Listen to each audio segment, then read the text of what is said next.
Saudações, mais uma aula aqui no canal Química Orgânica Avante.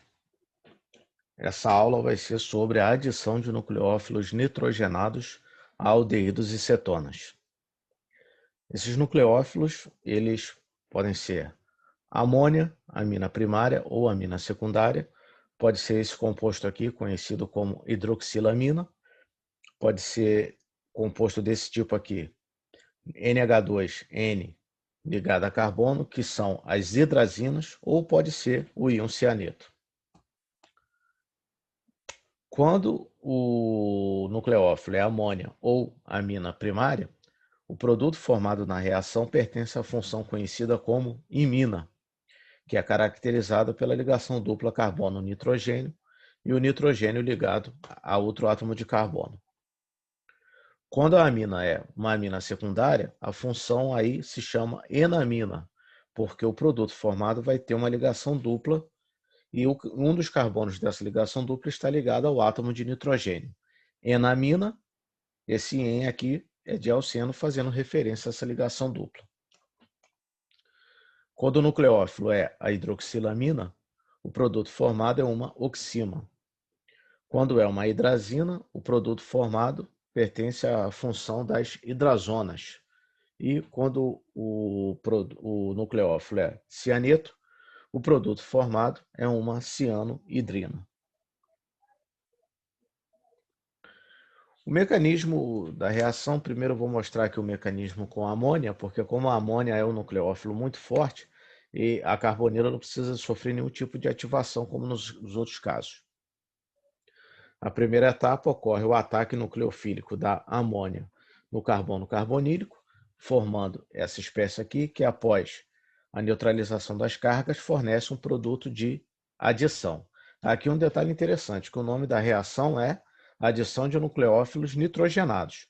Acontece que os produtos que são isolados são produtos de substituição, onde o nitrogênio aparece substituindo o átomo de oxigênio. Mas por que é uma reação de adição? Por causa dessa etapa aqui. Acontece que esses produtos de adição, eles sofrem um processo de desidratação muito favorável energeticamente. Então, uma vez que eles se formam, eles prontamente se desidratam. Então, eles não são isolados na forma de produto de adição. O produto que é isolado é um produto de substituição. Então, esse produto aqui, a ligação dupla, o par de elétrons livre do nitrogênio, da amônia, forma a ligação dupla carbono-nitrogênio, expulsando o íon hidróxido, e essas duas espécies carregadas se neutralizam, fornecendo a imina e água. Quando a reação ocorre com os demais nucleófilos nitrogenados dessa família, ou seja, aminas primárias, aminas secundárias, hidroxilamina ou hidrazonas, essa reação precisa ocorrer na faixa de pH entre 3 e 5. Se for abaixo de 3, a reação não costuma dar certo. Acima de 5, também não. A primeira etapa dessa reação é a etapa de ativação da carbonila mediante protonação. Então, a carbonila é protonada, sendo assim ativada para sofrer o ataque nucleofílico. O par de elétrons livre do nitrogênio ataca o carbono carbonílico e um par de elétrons da ligação dupla carbono-oxigênio neutraliza a carga, formando o produto de adição.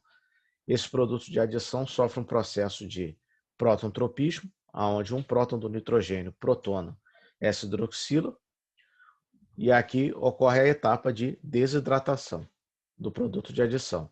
O par de elétrons livre do nitrogênio forma a ligação dupla carbono-nitrogênio, expulsando a molécula de água. E após a etapa de isolamento, em que ocorre a neutralização do meio, esse átomo de hidrogênio aqui é abstraído e esse par de elétrons neutraliza a carga do nitrogênio, formando o produto de substituição, que vai ser uma imina, uma oxima ou uma hidrazona, mais água. Então, etapa de ativação, etapa de adição, etapa de desidratação, etapa de neutralização. A enamina segue um princípio mecânico semelhante. A diferença é que, como isso é uma amina secundária, então, se você olhar aqui esse mecanismo, Nessa última etapa aqui, quem neutraliza a carga do nitrogênio é um átomo de oxigênio, desculpa, um átomo de hidrogênio que estava ligado à amina original. Então, a remoção desse átomo de hidrogênio faz com que esse par de elétrons neutralize a carga do nitrogênio. Na enamina, o mecanismo para a formação dela vai ser um pouco diferente, porque como a amina é secundária, ela não possui outros átomos de hidrogênio ligado ao nitrogênio para fazer a neutralização. Então, a primeira etapa do mecanismo é igual, é a etapa de ativação da carbonila mediante protonação do oxigênio. Aí ocorre o ataque do nucleófilo da amina secundária no carbono carbonílico e a neutralização da carga do oxigênio, formando o produto de adição. Depois a etapa seguinte é a etapa de protontropismo, em que ocorre a protonação da hidroxila. Então, o par de elétrons livre do nitrogênio forma a ligação dupla carbono-nitrogênio expulsando água, e aqui é que vem a diferença. Como esse átomo de nitrogênio positivo não está ligado a nenhum outro átomo de hidrogênio, os únicos hidrogênios que podem ser abstraídos para se neutralizar essa carga são esses hidrogênios ligados ao carbono alfa da cetona original.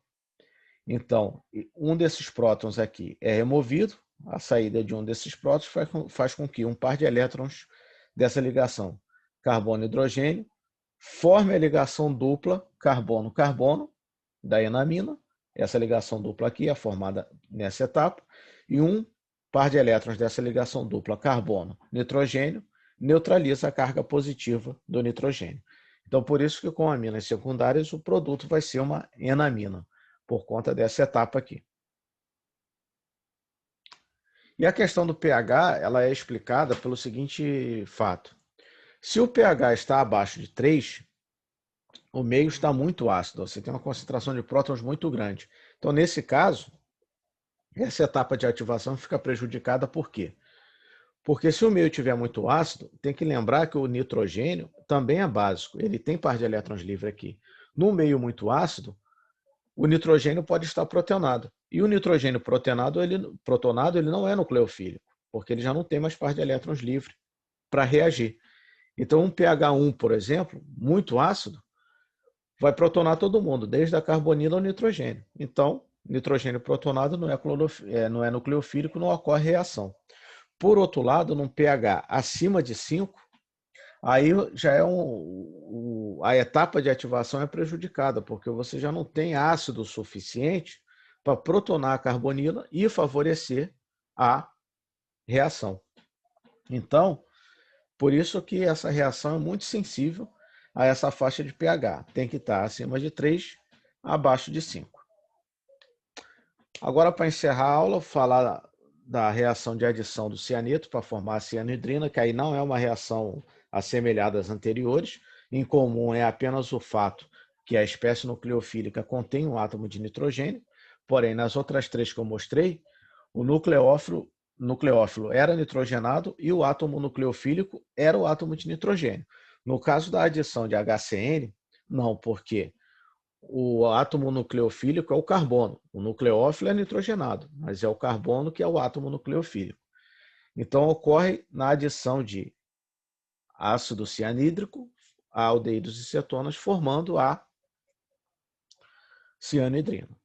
A primeira etapa do mecanismo ocorre a protonação do oxigênio da carbonila pelo próton do próprio ácido cianídrico, expulsando o íon cianeto. O íon cianeto, então, faz a adição nucleofílica no carbono carbonílico e depois um par de elétrons da ligação dupla carbono-oxigênio neutraliza a carga, formando a cianohidrina. Então, um mecanismo só de 2 etapas. Porém, um detalhe importante é que o HCN é um gás altamente tóxico, podendo levar à morte, inclusive. Então, por segurança, ele é gerado in situ. Se coloca numa solução um sal de cianeto, normalmente cianeto de sódio, aí depois adiciona-se com muito cuidado e de forma gradual e controlada ácido clorídrico. O ácido clorídrico vai protonar o íon cianeto e vai formar o ácido cianídrico. Aí, depois que fez essa adição, adiciona-se a sua acetona ou seu aldeído para reagir.